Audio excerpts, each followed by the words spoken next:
Olá, seja muito bem-vindo ao canal Espiritismo Motivacional, um canal que trabalha, transmite totalmente embasado com o Evangelho de Jesus Cristo e alinhado com a doutrina espírita.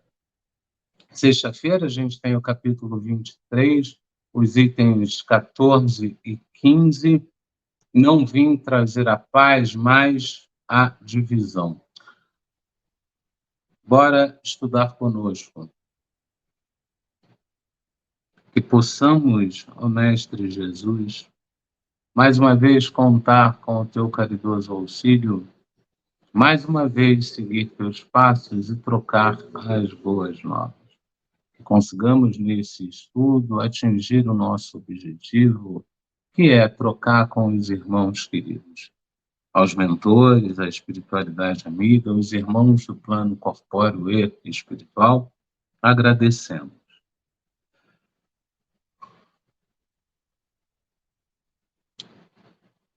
Vamos então ao Evangelho segundo o Espiritismo, capítulo 28, coletânea de preces, preces gerais, reuniões espíritas, item 6.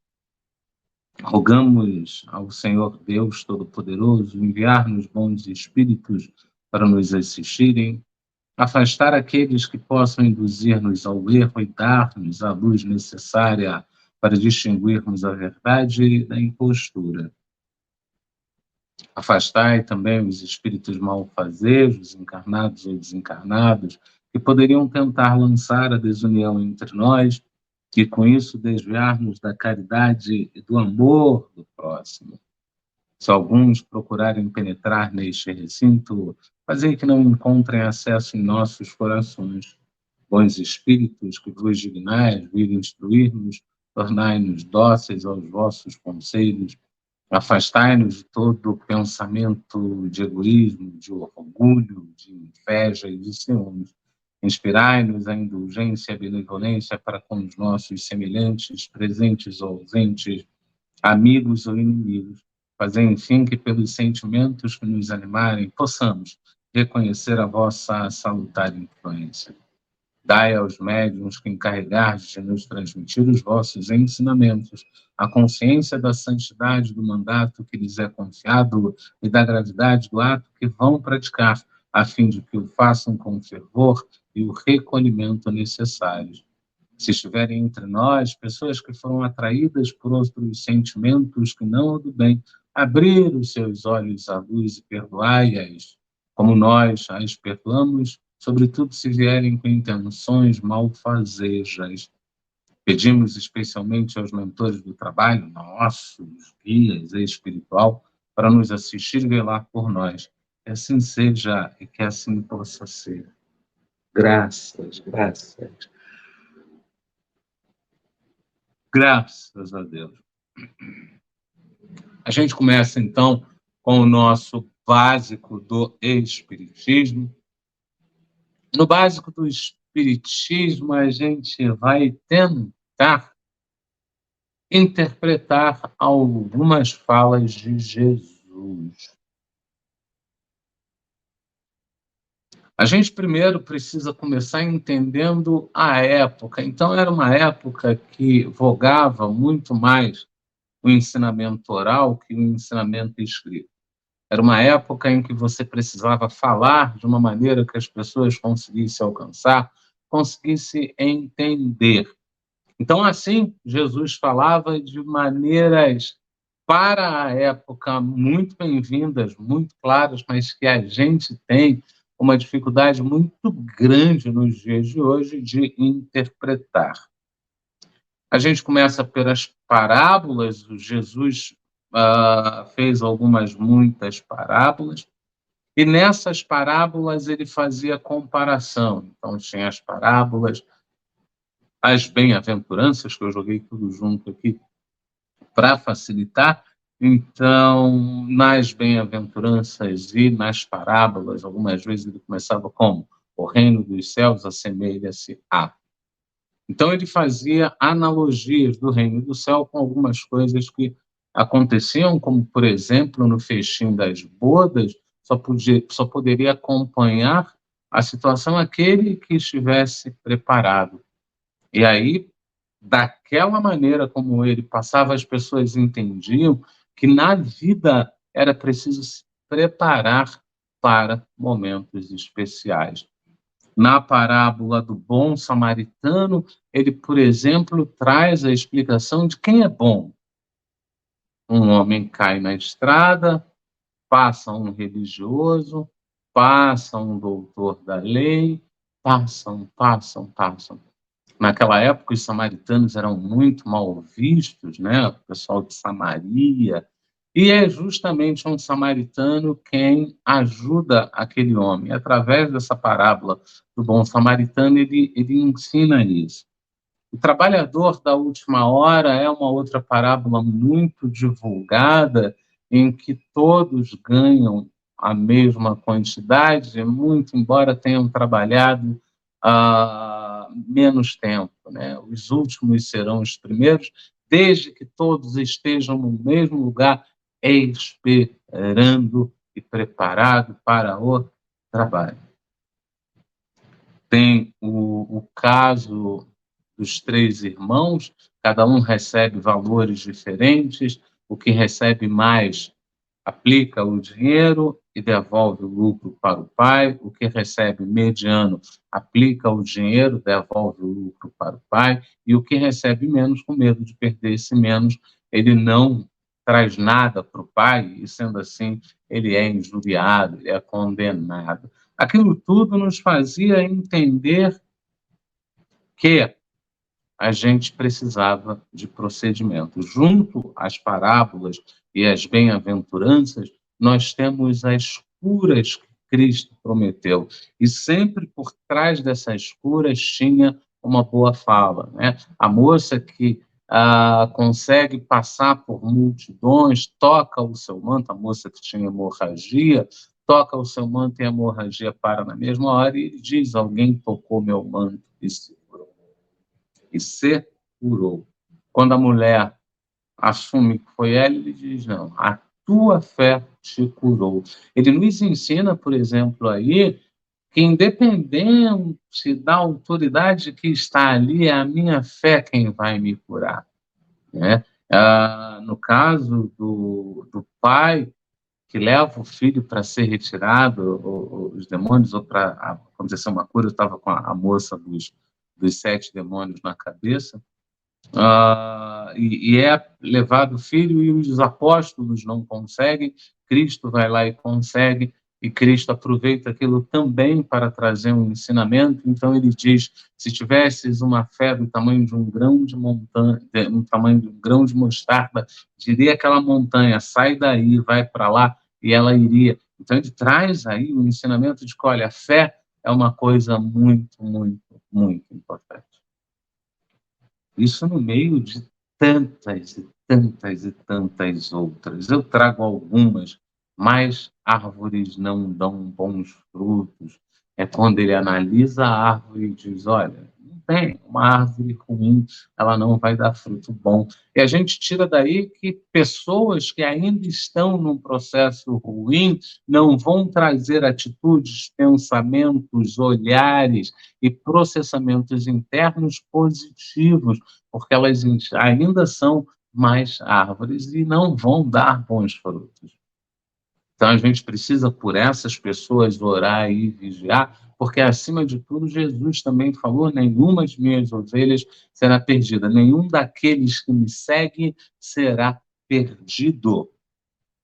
Vai, vende o que tem, dá aos pobres e siga. E o homem diz que não pode fazer isso. E será que era vender mesmo o que tinha e seguir que Jesus estava falando? Ele estava falando: olha, tudo que eu vejo que você tem é supérfluo, se livra desse supérfluo para me seguir. Começa ajudando aos pobres para me seguir. Entenda, então, a gente tem também essa visão, né? Eu preciso, ele está numa margem do rio, precisa ir para outra margem, e o homem dizia que queria segui-lo, mas que precisava antes enterrar o seu. Na época era um ato muito importante, E Jesus diz: deixai os mortos enterrar seus mortos. Como quem diz, eu entendo a importância de você enterrar seus mortos. Mas você entende a importância de você deixar os mortos cuidar dos mortos e vir comigo para cuidar de muitos vivos e vai fazer muito mais com os vivos do que, por maior que fosse o vulto, você faria com os mortos. Então ele traz, através desses muitos ensinamentos, a questão do, olha, para de olhar para o material, olha mais para você, cuida mais de você. E aí tem ainda aquela passagem que ele está... Gente, eu não trouxe referência porque são passagens que eu estou sempre referenciando. E são passagens muito fáceis. Se você pegar a frase que está aqui e jogar na Bíblia online, jogar no Google, vem a referência de pronto. Ele estava lá pregando numa casa, pregando para multidões. A história de Jesus com os seus irmãos é uma história bastante difícil, porque os irmãos acreditavam que iam fazer mal para Jesus, ao mesmo tempo que eles queriam Jesus para eles, né? Então vai a mãe, vai os irmãos buscar Jesus numa dessas pregações, numa casa, e viram para Jesus e dizem: olha, lá fora tem uma mulher dizendo-se tua mãe, e ela vem com os teus irmãos para buscar-te. E Jesus pergunta: quem é minha mãe? Quem são meus irmãos? E ele logo afirma: minha mãe e meus irmãos são todos aqueles que fazem a vontade do meu Pai. E talvez você pergunte: qual é a vontade do nosso Pai? Sim, porque Jesus é filho do mesmo Deus que a gente, né? Jesus é um espírito óbvio, o mais elevado já reencarnado nesta crosta, e a gente pergunta aí, mas o que Deus quer da gente? Ele nos cria simples e ignorante, ele quer que a gente chegue a espírito elevado, ele quer que a gente aprenda para ajudar o próximo e que nessa trajetória a gente já desenvolva o auxílio ao próximo. Então, a mãe e os irmãos de Jesus são todo aquele que está no processo de desenvolvimento pessoal, porque, ao contrário do que muita gente pensa, uma coisa que Jesus fez muito foi, embora falasse para multidões, o foco dele era o indivíduo. Muda você que você vai mudar o do lado, o da frente, o de trás. Você vai aumentando essa mudança para além da tua casa, para a tua rua, para o teu quadrante, para o teu bairro, município, estado. Você vai mudar. Você vai propagar, você vai propagar, eu já estou cansado, vai propagar essa mudança. Mas essa mudança precisa começar em você. E aqui deixando um pouco Jesus de lado, mas fazendo uma outra analogia muito importante, quando você está num avião, o que a aeromoça fala? Se você estiver com uma criança ou com um incapaz, primeiro coloque o oxigênio em você para depois colocar neles. E isso cai aqui muitíssimo bem, porque eu primeiro tenho que me elevar, eu primeiro tenho que me ajudar, eu primeiro tenho que me cuidar. Fato é, por estarmos encarnados aqui na Terra, a grande maioria é um enfermo da alma, então eu preciso melhorar a minha alma para então conseguir seguir. E a gente tem também, na penúltima lâmina, não vim trazer a paz, mas sim a espada. Você vai ver isso bem depois, quando eu fizer a derivação, eu já vou ter passado. Mas exatamente nesse momento, a gente está estudando o capítulo 23, que é o capítulo que fala disso. É o capítulo Estranha Moral. E a gente tem dificuldade para entender esse capítulo Estranha Moral, porque são algumas falas de Jesus que, num primeiro momento, num primeiro olhar, a gente diz: não pode, essa fala não é coerente com a figura de Jesus. Mas quando a gente vai justamente na interpretação, a gente vê que a frase é muito coerente. Na época do não vim trazer a paz, mas sim a espada, as pessoas estavam voltadas para cultos religiosos muito mais pelos benefícios práticos, físicos, materiais desses cultos do que pelos benefícios morais. Então ele veio para fazer o quê? O que que a espada faz? A espada divide, a espada corta. Então ele veio trazer a divisão daquele que tinha os benefícios materiais, os benefícios vulgares da religião, para aquele que de fato queria se religar a Deus, que é o termo mais básico ali da religião. Então você veio aqui para ter benefícios materiais, pessoais, ou você veio aqui para se religar a Deus? Então eu vou botar essa espada aqui para separar o joio do trigo, que também é uma outra fala. E o que é essa separação? É dizer a César o que é de César. É de direito. Opa, desculpa. É de direito. Mas ao Pai, o que é do Pai. As boas novas, as orações, a entrega através da fé, a prática da caridade, segundo o nosso irmão Paulo, e tudo aquilo que aumenta a nossa moral. E, por fim, a gente fecha aqui com amar ao próximo como a si mesmo, que é outra coisa de Jesus que a gente tem grande dificuldade para interpretar. Grande. Isso é muito falado, é muito falado.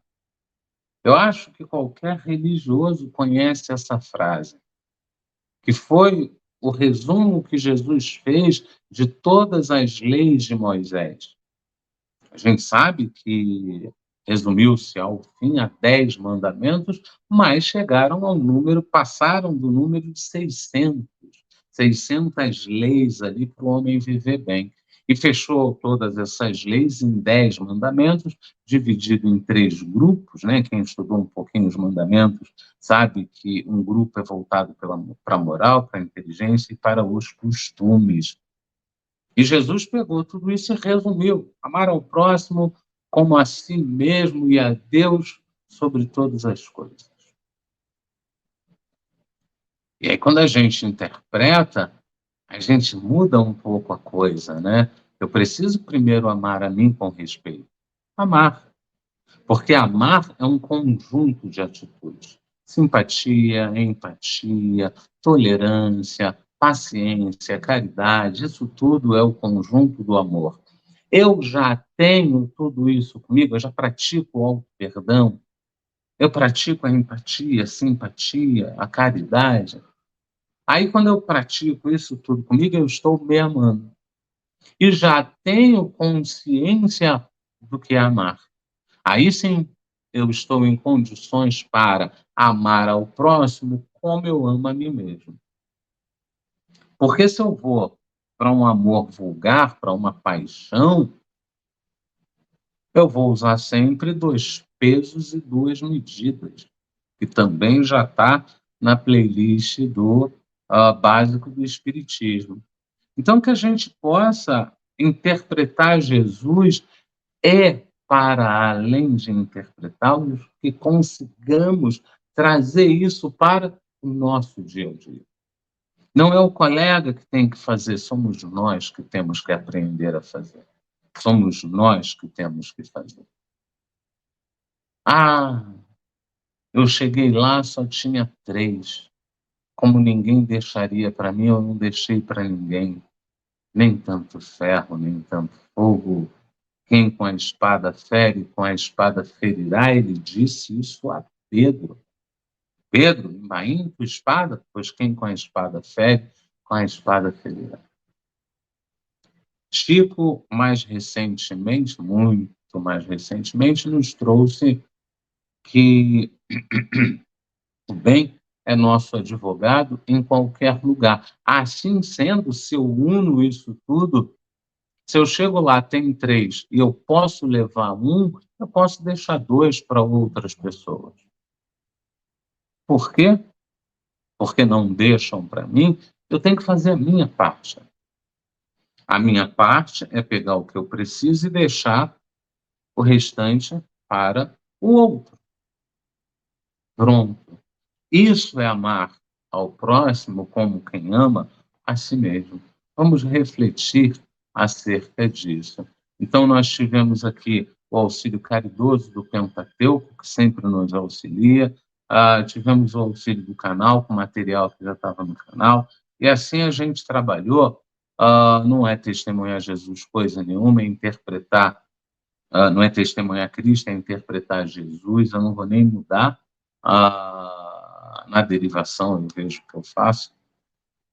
E foi o nosso básico do Espiritismo.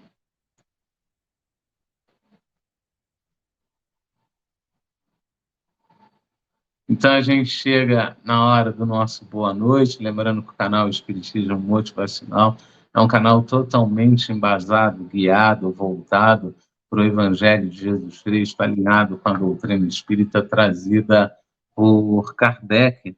A gente tem transmissão online segundas, quartas e sextas, sempre às 19 horas, sempre pelo YouTube. Eventualmente, nós replicamos isso no Facebook e no Instagram. Infelizmente, ou felizmente, esta semana nós estamos colocando o estudo gravado. Nós gravamos segunda, gravamos quarta e gravamos sexta. Esse estudo vai para o ar gravado porque eu estou impossibilitado de fazê-lo ao vivo, dado outros compromissos, e eu peço muito, muito a compreensão de vocês nesse sentido. Mas você pode deixar o teu comentário, quando acabar o vídeo, o comentário fica embaixo. Então, espera acabar o vídeo, deixa o seu comentário embaixo, que na semana que vem eu já estou ali positivo e operante, óbvio, vou começar tentando arrumar tudo que ficou desarrumado, e aí, uma vez que eu chego, eu vou nos comentários e respondo nos comentários. Não quer deixar nos comentários? Quer deixar dentro do vídeo? Pode deixar. Eu retiro fazendo a pergunta com o meu nome, respondendo como Espiritismo Motivacional, não tem problema nenhum.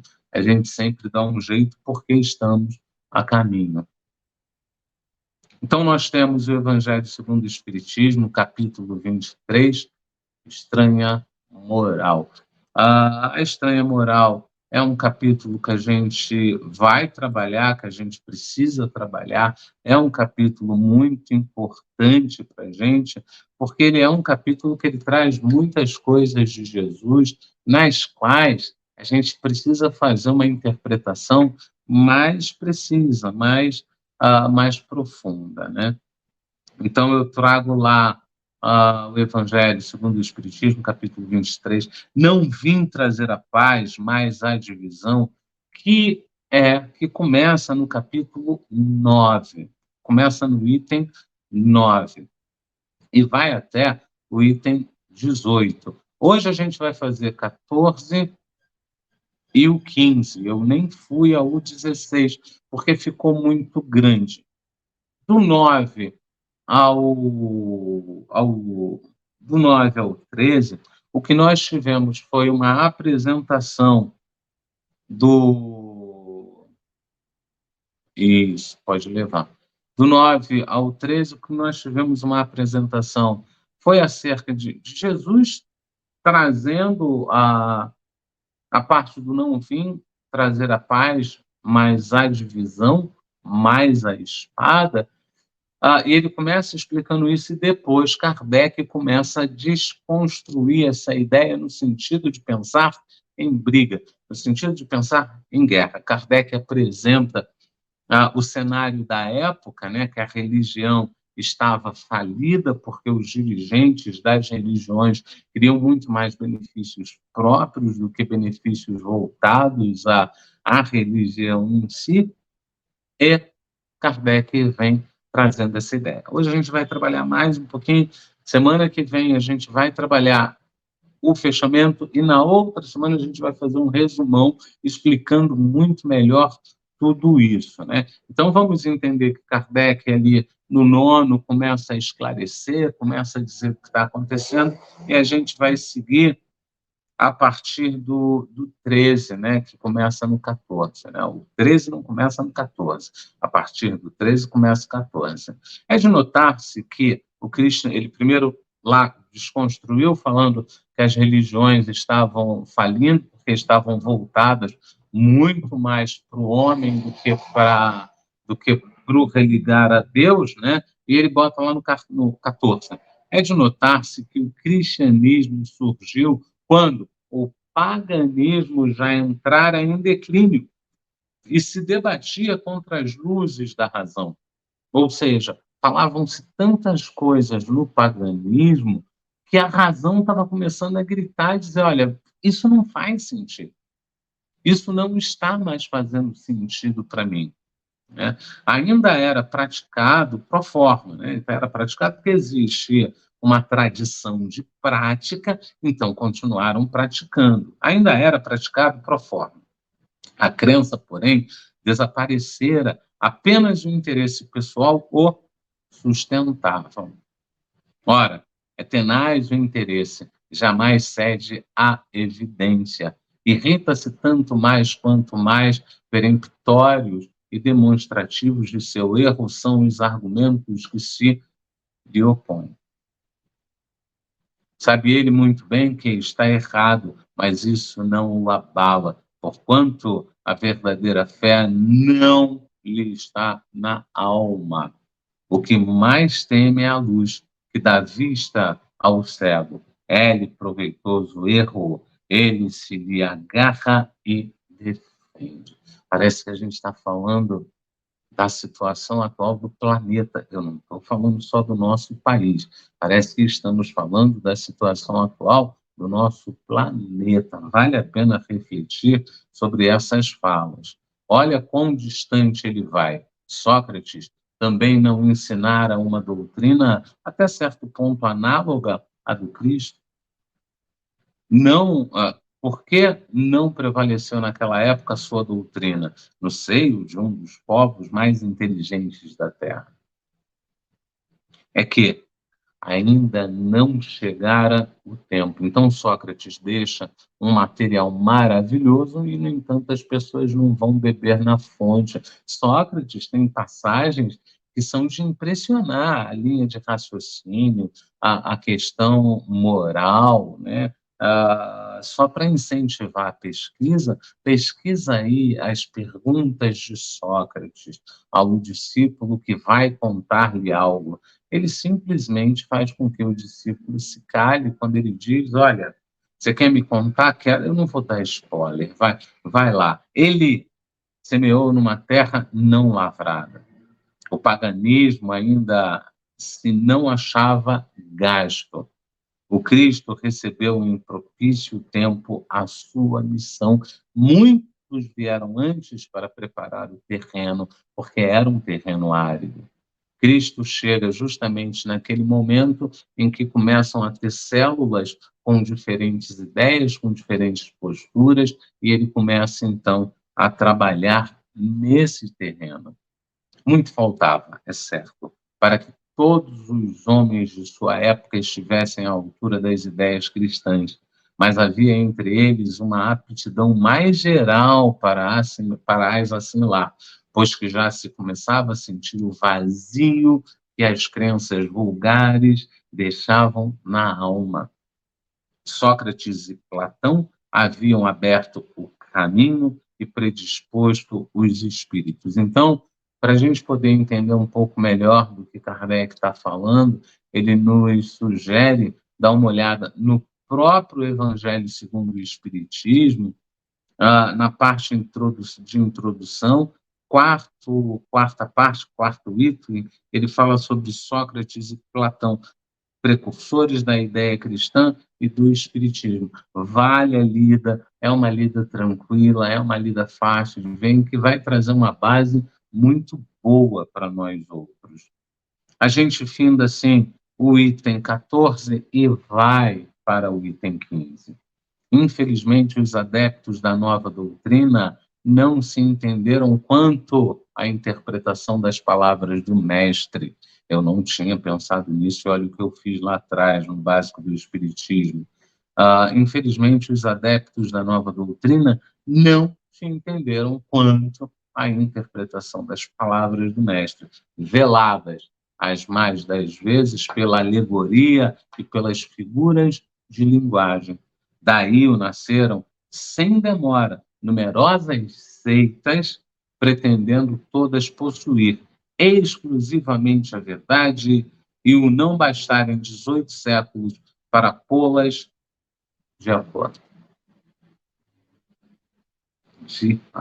para alinhar todas elas. Então, são religiões que até hoje defendem uma ideia cristã que, por um lado, visa o bem material, mas que, por outro lado, visa até a melhora do ser humano, só que ainda deturpando a doutrina, olvidando o mais importante dos preceitos divinos e que Jesus colocou por pedra angular do seu edifício e como condição expressa da salvação: a caridade, a fraternidade e o amor do próximo.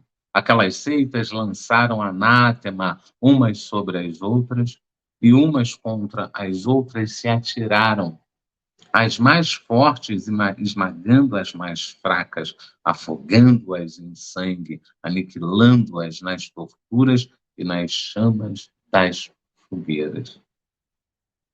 Vencedores do paganismo, os cristãos, de perseguidos que eram, fizeram-se perseguidores.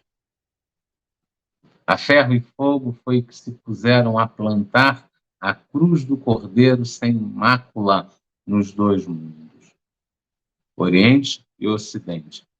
É fato constante que as guerras de religião foram as mais cruéis, mais vítimas causaram do que as guerras políticas. Em nenhumas outras se praticaram tantos atos de atrocidade e barbárie. A gente tem aí, só para lembrar, as cruzadas, a Inquisição, que foram guerras em nome do cristianismo que aniquilaram milhões de pessoas, e até hoje isso é comentado, mas quando você vai estudar um pouco mais a fundo, você vê que, olha, a coisa foi complicada, porque fizeram uma interpretação que beneficiava esse avançar, e não era isso que Cristo queria, né?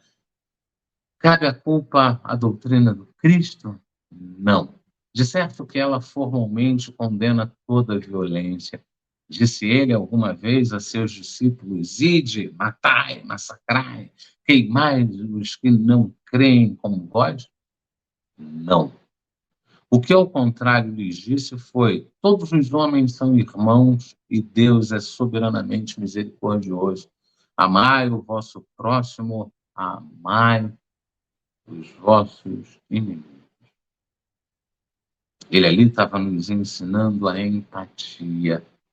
E ele completa nessa hora: amai o pecador, não o pecado. O Espiritismo usa muito o termo errar, mas na própria playlist, o básico do Espiritismo, a gente já tem a diferença entre pecado e errar, e, sinceramente, eu prefiro o termo, o verbo, o conceito pecar. Ele é uma coisa muito mais robusta que o errar. Fazei o bem aos que vos persigam. Disse-lhes outro sim: quem matar com a espada, pela espada perecerá. A responsabilidade, portanto, não pertence à doutrina de Jesus, mas aos que a interpretaram falsamente e a transformaram em um instrumento próprio a lhes satisfazer as paixões. Lembrando hoje que o Espiritismo, Joana fala muito disso, Hermance fala muito disso, Manuel fala mais num outro viés, que as paixões, elas nos derrubam, as paixões, elas são equívocos, né?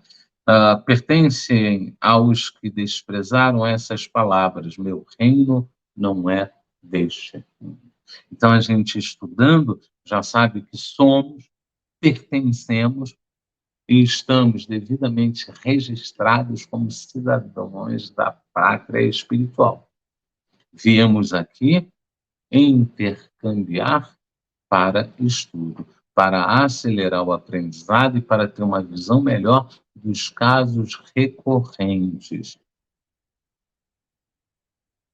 Em sua profunda sabedoria, ele tinha a previdência do que aconteceria. Mas essas coisas eram inevitáveis, porque inerentes à inferioridade da natureza humana que não podia transformar-se repentinamente, devagar e sempre, devagar e sempre. Cumpria que o cristianismo passasse por essa longa e cruel prova de 18 séculos para mostrar toda a sua força. Por fim, visto que, malgrado a todo mal cometido em seu nome, ele saiu dela puro. Jesus não levou máculas daqui. Jamais esteve em causa as as invectivas sempre recaíram sobre os que dele abusaram.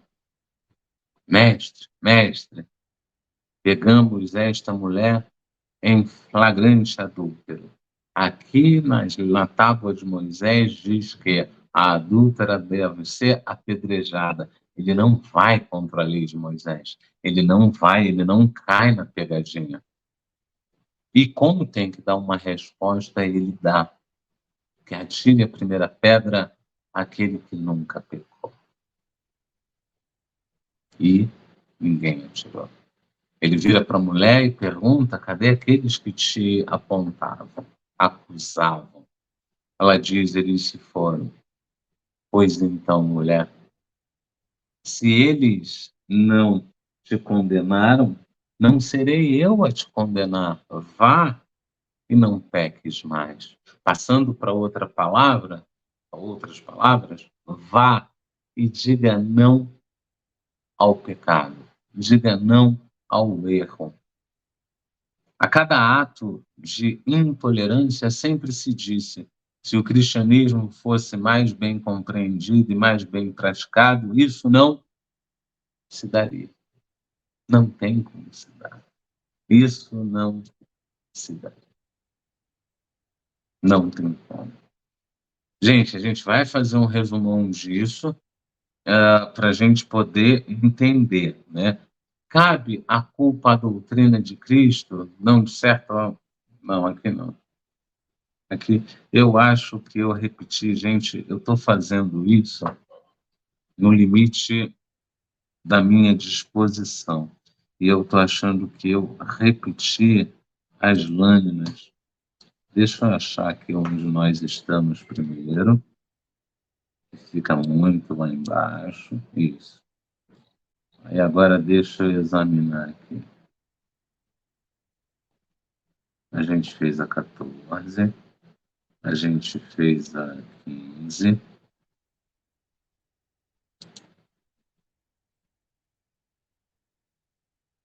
a gente fez a 15.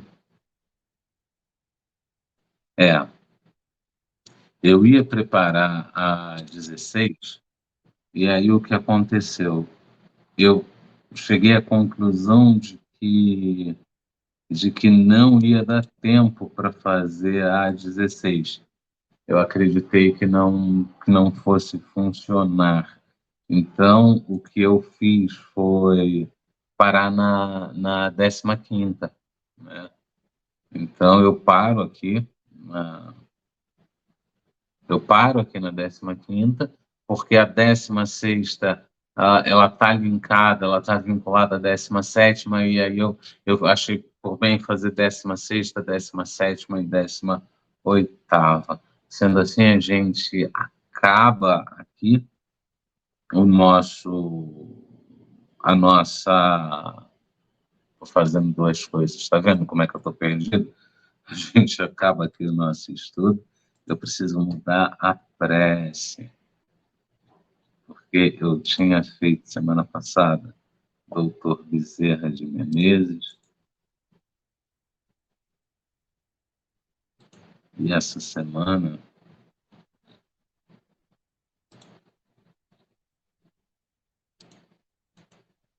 não é o doutor Bezerra. Então, gente, a gente vai para a prece e volta para um breve tchau. Para agradecimentos e tchau.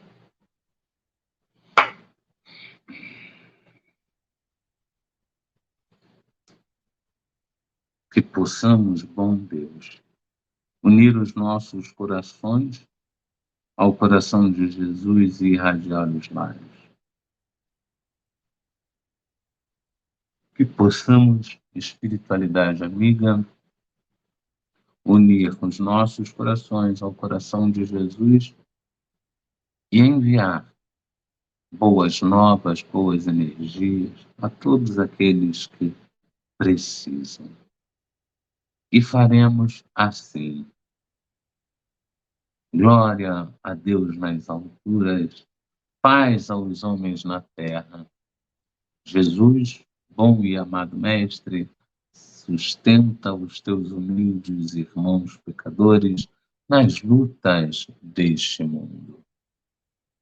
Anjo bendito do Senhor, abre para nós os teus compassivos braços, abriga-nos do mal, levanta os nossos espíritos à majestade do teu reino e infunde em todos os nossos sentidos a luz do teu imenso amor. Jesus, pelo sublime sacrifício, pelos teus martírios na cruz, dá a esses que se acham ligados ao pesado fardo da matéria, orientação perfeita do caminho da virtude, o único pelo qual podemos te encontrar. Jesus, paz a eles, misericórdia aos nossos inimigos, e recebe em teu seio bendito a prece dos últimos dos teus servos.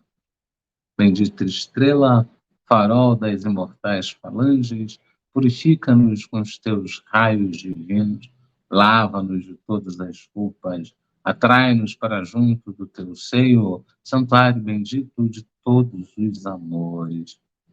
Se o mundo com seus erros, paixões e ódios alastra o caminho de espinho, escurecendo o nosso horizonte com as trevas do pecado, rebrilha mais com a tua misericórdia para que, seguros e apoiados no teu evangelho, possamos trilhar e vencer as escabrosidades do carreiro e chegar às moradas do teu reino. Amiga estrela, farol dos pecadores e dos justos, abre o teu seio divino e recebe a nossa súplica pela humanidade inteira, que assim seja e que assim possa ser. Graças, graças, graças.